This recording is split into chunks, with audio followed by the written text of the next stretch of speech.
बेईमानी ही होगी देश के प्रधानमंत्री की जान के साथ इतना बड़ा खिलवाड़ किया जाता है और हर मसले पर अपनी सियासी सक्रियता बयां करने वाले ये तथाकथित सियासी सूरमा पहले तो चुप्पी साध लेते हैं और अगर अपनी जुबान खोलने की जहमत उठाते भी हैं तो महज इसे सियासी जामा पहनाने की जुगत में मशगूल हो जाते हैं।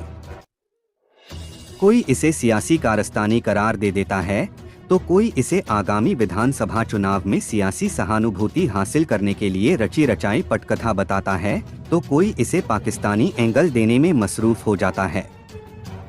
खैर, सत्तारूढ़ दल के नेताओं को अगर छोड़ दिया जाए तो शायद ही ऐसा कोई विपक्षी नेता रहा हो जिसने खुलकर प्रधानमंत्री नरेंद्र मोदी की सुरक्षा में हुई चूक को लेकर अपनी चिंता जगजाहिर की हो।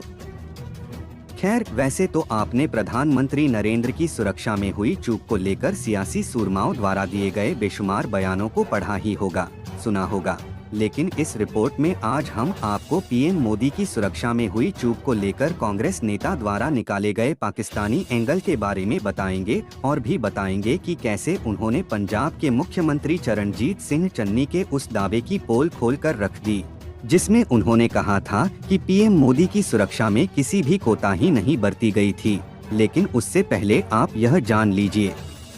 कि प्रधानमंत्री नरेंद्र मोदी की सुरक्षा में हुई चूक की जांच के लिए केंद्र समेत पंजाब सरकार की तरफ से समिति गठित करने के निर्देश दिए गए हैं, जिसे इस पूरी घटना की तफ्तीश करने की जिम्मेदारी सौंपी गई है।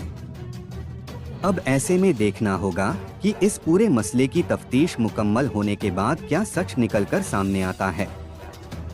चलिए अब आगे जानते हैं कि कैसे कांग्रेस नेता मनीष तिवारी ने पीएम मोदी की सुरक्षा में हुई चूक में पाकिस्तानी एंगल निकालकर पंजाब के सीएम के दावे को कर दिया खोखला साबित।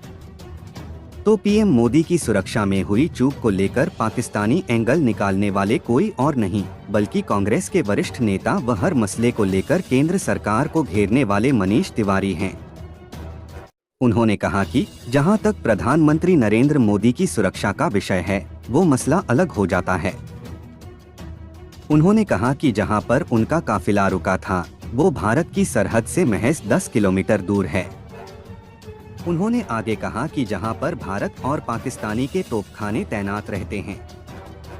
ऐसे में प्रधानमंत्री नरेंद्र मोदी की सुरक्षा की तुलना किसी आम इंसान से करने की स्थिति को सही नहीं मानता है।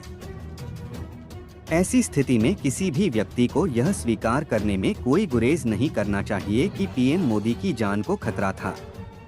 बता दें कि उनका यह बयान अभी खासा सुर्खियों में है। लोग इस पर अलग अलग तरह से अपनी प्रतिक्रिया व्यक्त करते हुए नजर आ रहे हैं।